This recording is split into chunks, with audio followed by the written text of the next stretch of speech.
Big TV భక్తి సమాచారం WhatsApp ఛానల్లో జాయిన్ అవ్వండి. అన్ని విశేషాలు ఎప్పటికప్పుడు తెలుసుకోండి. ఒకానొకప్పుడు దేవగిరి అనబడేటటువంటి పట్టణంలో సుధర్ముడు అనబడేటటువంటి గొప్ప శివభక్తుడు, త్రికాల సంధ్యావందనం అలవాటైన వాడు, నిరంతరము శివ పార్థివేశార్చనకు అలవాటు పడినటువంటి మనస్సున్నవాడు, భగవంతుని యందు మనస్సు రమించడం చేత తనకిది ఉన్నదని కానీ తనకిది లేదని కానీ అన్నడు భావన చెయ్యనివాడు, తనకి ఒకటి లేకపోవడం కూడా ఈశ్వరానుగ్రహమే అని అనుకోగలిగినటువంటి సంపన్నత కలిగిన హృదయం ఉన్నవాడు. ఇది చాలా కష్టం అండి. ఈశ్వరుడు ఒక్కొక్కరికి ఒకటి ఇవ్వడు. లోకం ఏమంటుందంటే వాళ్ళకి ఇది లేదంటుంది. కానీ వాళ్ళంటారు ఈశ్వరుడు మమ్మల్ని ఉద్ధరించడానికి మాకు అది ఇచ్చి ఉండకపోవచ్చు అంటారు. అది వాళ్ళ భక్తి. వాళ్ళ భక్తి నీకేం తెలుసు వాళ్ళనలా అని నువ్వు పాపం మూట కట్టుకుంటున్నావు. కాబట్టి ఇప్పుడు అటువంటి భక్తుడు ఒకడున్నాడు. ఆయనకి సుదేహ అని ఒక భార్య ఉన్నది. ఆమె మహాసౌశీల్యవతి, భర్తని నిరంతరము ధర్మమునందు అనువర్తించేటటువంటి స్వభావము కలిగినటువంటి తల్లి. చాలా కాలం ఇలా ఉంటుండగా వీళ్ళిద్దరికీ బిడ్డలు కలగలేదు. బిడ్డలు కలగకపోతే ఈ భార్య వెళ్ళి భర్త దగ్గర బాధపడింది. ఏమంటే మన తర్వాత వంశం నిలబడడానికి, పూజామందిరంలో పూజ చేయడానికి ఇంట్లో వండిన పదార్థం ప్రేమతో అమ్మా అని పిలిచి తినడానికి బిడ్డలు లేరు. ఈ తల్లితనం లేకపోవడం నాకు చాలా బాధగా ఉంది. అందుచేత మనకి బిడ్డలు లేనటువంటి ఈ లోటు ఎలా పూడుతుంది అని భర్త దగ్గర ఏడ్చింది. ఆయన ఏమనాలండి? నిజమే, ఈ లోటు ఎలా పూడుతుంది, మనకి బిడ్డలు కలగట్లేదు అనాలి. కానీ ఆయన ఎంత గొప్ప మాట అన్నాడో తెలుసా అండి భార్యతో? ధీరుడుగాన, ధీరతం అంటే జ్ఞానమునందు రమించేటటువంటి స్వభావం, అటువంటి బుద్ధి ఉన్నవాడు కాబట్టి ధీరుడుగాన తత్పతి మదిన్గనకెట్టి విచారమున్ మహోదారతతో ఇటుల్నడు తన్విరో వందురనేల ఇట్టు లెవ్వారికి నెవ్వారౌదురిలా బంధువులెవ్వరు తల్లిదండ్రులెవ్వారలు పుత్రులెవ్వరిక స్వార్థపరంబు జగంబు సర్వమున్. ఏమిటే నీ వెర్రి? ఎవరికి తల్లిదండ్రులు, ఎవరెవరికి బిడ్డలు, ఎవరి స్వార్థం వాళ్ళది. కలిసినవి విడిపోతుంటాయి. పట్టు విడిపే ఈ లోకమునకు ఉన్నటువంటి స్వభావం. ఇలా పట్టుకుంటుంది, అలా విడిపోతుంది. విడిపోయిన వస్తువుని పట్టుకున్నాను నువ్వు లేకపోతే నేను ఉండలేనన్నవాడు 11 రోజుల్లో మరిచిపోతున్నాడు. మరిచిపోయేవాడు సంతోషంగా తిరిగేస్తున్నాడు. వాడికి మళ్ళీ నువ్వు లేకపోతే నేను ఉండగలనా అని చెప్పిన వాడెవడున్నాడో వాడు సంవత్సరం తర్వాత ఎవరు లేకపోతే ఉండలేనన్నాడో వాళ్ళ తిథిని గుర్తు చేయడానికి ఇంటి పురోహితుడు వచ్చి గుర్తు చేస్తే తప్ప తద్దినం పెట్టని వాడయి ఉన్నాడు. అంతటి కృతజ్ఞమే ఈ లోకం. అటువంటి బిడ్డల కోసం, దేనికోసం నీకు ఈ అలజడి? నువ్వు ఈ సంబంధాన్ని ఈశ్వరుడు ఎందు పెట్టు. నువ్వు తరిస్తావు, నేను తరిస్తాను. అవన్నీ ప్రతిబంధకాలు తరించడానికి, ఏమో తొందరగా మనల్ని లాగేయడానికి, ఏ అడ్డు లేకుండా చేసేయడానికి, తొందరగా తన వైపు ఈడ్చి పారాయడానికి ఈశ్వరుడు అసలు సంతానం లేకుండా చేశాడేమో. లేవంటావెందుకు? ఏది మనకివ్వడానికి అది లేకుండా చేశాడో ఈశ్వరుడు యందు మనస్సు పెట్టన్నాడు. అంటే పాపం ఆవిడ సర్దుకుంది మనస్సు. కానీ లోకం అనేటటువంటి ఒక వస్తువు ఉంది కదండి, దీనికి అనవలసిన మాట అనరాని మాట అన్నది తెలియదు. ఇతరుల్ని బాధించి బతకడం కలియుగంలో లక్షణం. ఎందుకని చిత్తవృత్తులు రాక్షసులై ఉన్నాయి. ఇంత మాట అనడమా? ఆ మాట ఎంత ప్రమాదానికి ఎడుతుంది, ఎంత బాధపడతారని ఆలోచించకుండా మాట్లాడతారు. కాబట్టి ఈవిడ ఒకసారి పొరిగింటికి వెళ్ళి ఏదో పేరంటం జరుగుతున్నప్పుడు ఏదో వాదులాట వచ్చింది స్త్రీల మధ్య. వాదులాట వస్తే ఈ సుధర్మ, ఈ సుదేహ తనకి తెలిసినటువంటి ఒక మంచి మాట చెప్పింది. ఇలా చెయ్యకూడదు అనేదో అంది. అనేటప్పటికీ ఆవిడంది కోపంతో, చెప్పడానికి నీకున్న యోగ్యత ఏమిటి అని చెప్పడానికి ఆవిడ ఒక అనరాని మాట అనేసింది. దుడ్డు కలుగొనేమో గొడ్డుదానవు నీవు, తినుటకెవ్వరేని దిక్కులేరు, బిడ్డలున్న దాన్న పేర్మినాకెనయవుదే తల్ల క్రిందులగుచు తపసుకొనిదా. ఏమిటి నువ్వు మాట్లాడేది? నువ్వు గొడ్రాలివి. ఎంత ఉంటే ఏమిటి? దుడ్డు కలుగునేమో, నీకు డబ్బు ఉందేమో, మీ తర్వాత తినడానికి ఎవడున్నాడు? రాజులు పట్టుకెడతారా సొమ్ము? మాకు అలా కాదు. మా తర్వాత తినడానికి పిల్లలున్నారు, మేము వండితే అమ్మా అని తినడానికి పిల్లలున్నారు. మా ఐశ్వర్యం నీకెక్కడొస్తుంది? ఇక నీకు పిల్లలు పుట్టరు. నువ్వు తలకిందులుగా తపస్సు చేసినా ఇక నీకు అమ్మా అన్న మాట లేదండి. నిజంగా అది ఒకళ్ళు అనక్కర్లేదండి. అలా అనిపించుకోలేకపోయిన వాళ్ళు ఎంత బాధపడుతుంటారో. నాకు ఈ పద్యం చెప్పడానికి ఇవ్వాలి నేను ఇక్కడికి వచ్చి కూడా పుస్తకం తిప్పా, దీన్ని ఆపి చెప్పడం ఏమైనా కుదురుతుందా అని. అలా కుదరదు అని నిర్ధారించుకున్న తర్వాత మాత్రమే నేను ఈ మాట చెప్పవలసింది. ఇలాంటి పద్యాన్ని కథాంతర్గతంగానైనా చెప్పినందుకు సిగ్గుతో తలంచుకుంటున్నాను. ఎందుచేతనంటే అది ఒక స్త్రీ మనస్సుని ఎంత బాధ పెడుతుందో నాకు తెలుసు. ఆ మాట అనరాదు. ఆ మాట అంది, పాప ఆవిడ చాలా బాధపడింది. చాలా పద్యానికి అంతకన్నా వ్యాఖ్యానం అనవసరం. కాబట్టి ఇప్పుడు ఎవరికి చెప్పుకుంటుంది? భర్తకి వెళ్ళి చెప్పింది, నాకు బిడ్డలు పుట్టరా, నాకు అమ్మా అన్న మాట లేదా అని అడిగింది. అడిగితే ఆయన అన్నాడు, నువ్వు బిడ్డలు పుట్టరా అని నేను ఎంత చెప్పినా నీ మనస్సు ఈశ్వరుడు ఎందుకు చేర్చుకోలేకపోతున్నావు? మళ్ళీ మళ్ళీ అటువైపుకి ఎందుకు పెడతావు? ఎందుకు ఆ దుఃఖం? దానివల్ల ఏమిటి కలుస్తుంది నీకు? నీకు బిడ్డలు కలుగుతారో కలగరో, నేను దోషము నీదో లేకపోతే దోషము నాదో, ఒకవేళ ఈశ్వరుడు బిడ్డలు నీ దోషము వలనే కలగకుండా ఉంటున్నారో తేల్చడానికి ఒక పరీక్ష పెడతాను, ఈశ్వరుణ్ణి అడుగుతాను. ఇది భక్తి అంటే అని ఆవిడికి చెప్పకుండా ఆయన ఒక పరీక్ష పెట్టాడు. 2 పూలదండలు తెచ్చి భగవంతుడి యొక్క పాదముల దగ్గర పెట్టాడు. 2 విరుల దండలు శివుని దండన నుంచి తీయు కోమలాంగి పడతి, ఒకటి తీయుమనిన ఇష్టకుసుమము బాసి ఈవలి పుష్పంబుగొనిన పెదవి విరిచే కోవిదుండు. 2 పువ్వులు పెట్టిన శివుడికి ఒక విజ్ఞాపన చేశాడు. ఒకవేళ నా యందు బిడ్డలు పుట్టడానికి దోషముండి ఉంటే, లేదా అంటే మా దంపతుల యందు సంతానము కలగక మా ఇద్దరికి అమ్మా అని ఆవిడ, నాన్న అని నేను అనిపించుకోవడం సాధ్యం కాకపోతే ఈ దండ ముట్టుకుంటుంది. ఒకవేళ మాకు అలా అనిపించుకునే అదృష్టం రాశి పెట్టి ఉంటే ఈవిడ ఆ దండ ముట్టుకుంటుంది అని, ఇది ఈశ్వర నీ సంకల్పాన్ని చెప్పేయాలి. మాకు సంతానాన్ని ఇద్దామనుకుంటున్నావో అనగా మా ఇద్దరికీ కలిపి ఇవ్వననుకుంటున్నావో చెప్పేయి అని 2 దండలు పట్టి, నువ్వు ఇక నన్ను ఎన్నడో నాకు బిడ్డలు కలగరా అని అనరాదు, ఇది ఈశ్వర శాసనం, ముట్టుకో అన్నాడు. ఆయన ఏ దండ ముట్టుకుంటే పిల్లలు పుడతారని సంకల్పం చేశాడో అది విడిచిపెట్టి 2వ దండన ఆవిడ తీసింది. ఆయన అన్నాడు, పెదవి విరిచే కోవిదుండు, కాబట్టి మన ఇద్దరికీ సంతానం కలగరు.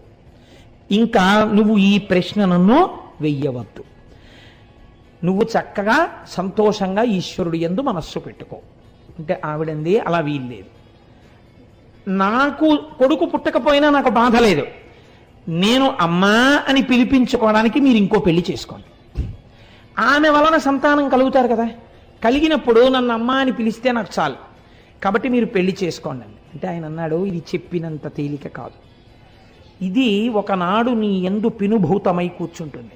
ఏమవుతుందో తెలుసా?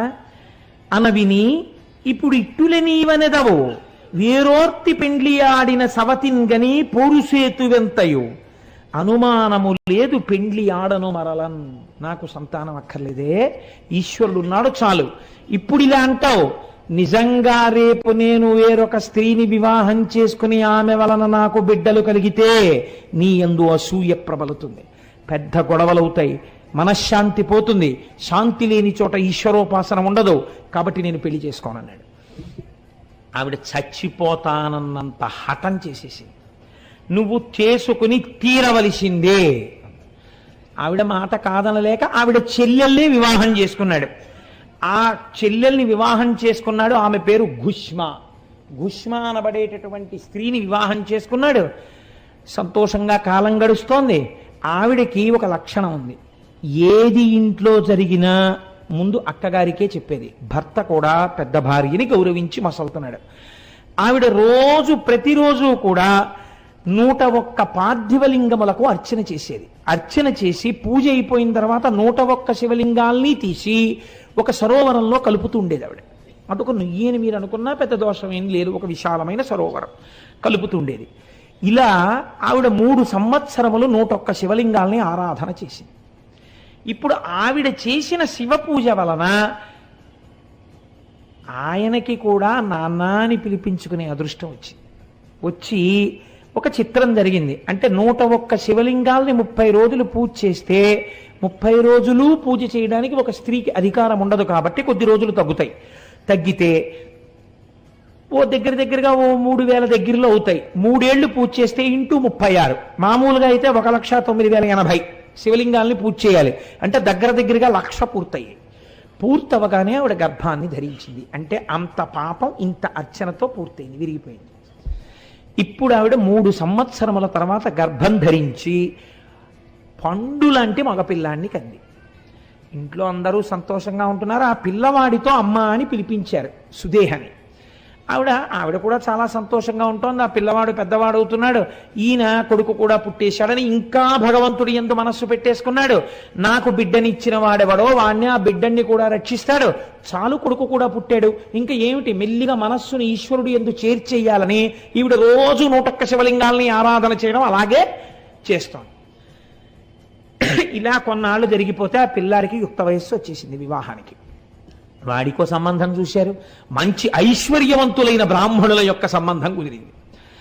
ఈ పిల్లాన్ని వివాహం చేశారు. మంచి కోడలు ఇంటికి వచ్చింది. ఇక్కడ ఒక చిన్న ఇబ్బంది వచ్చింది. వీళ్ళైతే ఈవిడ్ని గౌరవంగా చూశారు, కానీ వియ్యాల వారని ఒకరు ఉన్నారు కదా, వారు సహజంగా ఎవరిని ఎక్కువ గౌరవిస్తారు? ఆ పిల్లవాడి యొక్క సొంత తల్లి, కన్న తల్లి ఎవరో ఆవిడికి పెద్దపీట వేశారు వాళ్ళు. వియ్యపు వారలు వారల వియ్యంబులు ఘుష్మనెంత వేడుక చూడన్ కొయ్యతనంబున నొర్వక గయ్యాలు సుదేహం ఎండుగా తపించన్. మా వియ్యపురాలు అని గౌరవం ఇచ్చి ఎంతో ప్రేమగా చూసి అన్నింటికీ మా వియ్యపురాలని ఈవిడ్ని పిలిచేవారు. ఆ వియ్యాల వారు కూడా ఈవిడ్ని పిలిచేవారు. ఎంతైనా నేను వియ్యపురాలని కాను, కన్న తల్లి కాబట్టి అదే వియ్యపురాలు, చూశావా నేను కాలేకపోయానన్న కక్ష పెరిగిపోయింది. అసూయ ప్రబలడానికి ఇది హేతువైనది. ఇంత కష్టపడినా ఒకరోజు కొడుకు కోడలు ఒక పాన్పునందు శయనించి ఉన్నారు. శయనించి ఉండగా ఈవిడ అసూయ రోజు రోజుకి పెరిగింది. నా చెల్లెలైనటువంటి ఘుష్మకి ఇంత గొప్పగా ఆదరణ కలగడానికి కారణమేమి? ఆవిడ శివ పూజ అని ఈవిడ గుర్తించలేకపోయింది.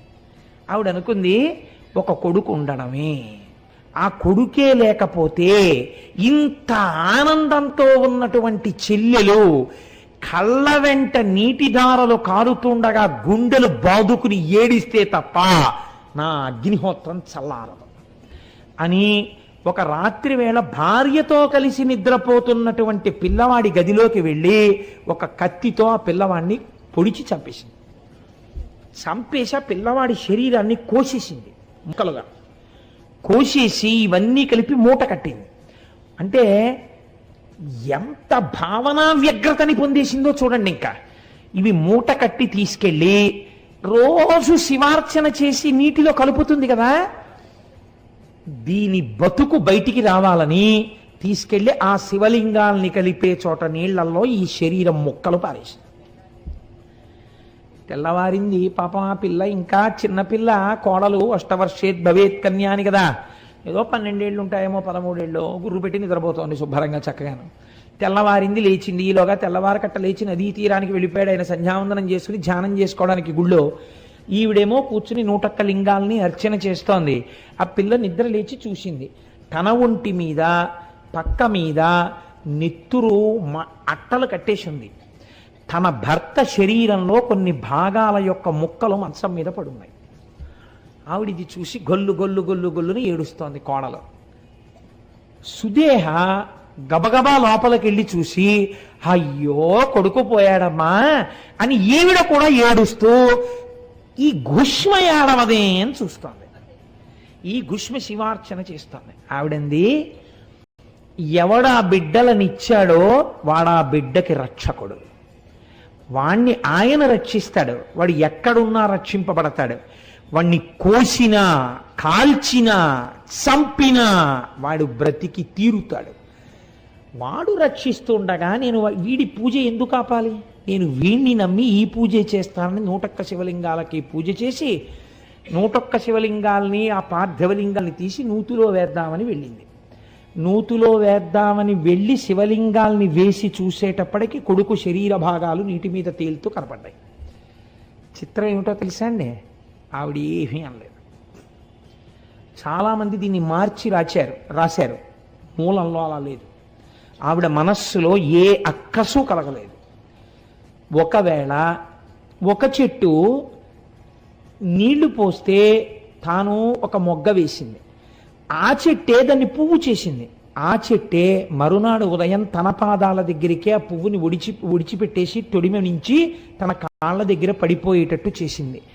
నా శంకరుడు నా ఇంట పువ్వు పూయించి తన పాదాల దగ్గరే ఇలా తీసుకుని ఉంటే నేను దాన్ని అడగను. ఈశ్వరుడు తీసుకెళ్ళిపోవాలని సంకల్పం చేస్తే నాకు ఆమోదయోగ్యమే అని వెళ్ళిపోతాడు. ఇది శివుడు తట్టుకోలేకపోయాడు, అది విచిత్రం.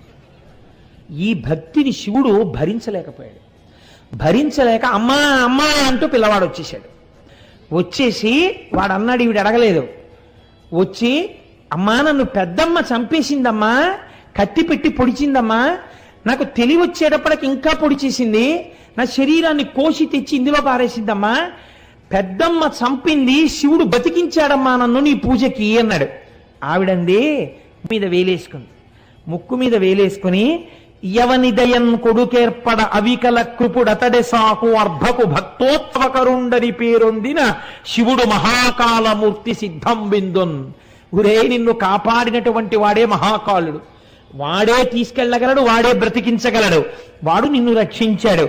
ఎక్కుడు మోదము లేక అక్కపైన్ కినుకు కొనక ఆమె కొమరుపై చక్కగా చేయిడ కడుమెచ్చగా ముక్కంటి సామి ఈ తెంచేవడి. కొడుకు మీద చెయ్యేసుకుని అక్క తప్పు నాన్న పెద్దమ్మనలా అనకూడదు, ముక్కంటి స్వామి నిన్ను రక్షించాడు, ఆయన రక్షణ ఉన్నంత కాలం ఎవ్వరూ ఏమీ చేయలేరు. For more videos like this, subscribe Big TV channel.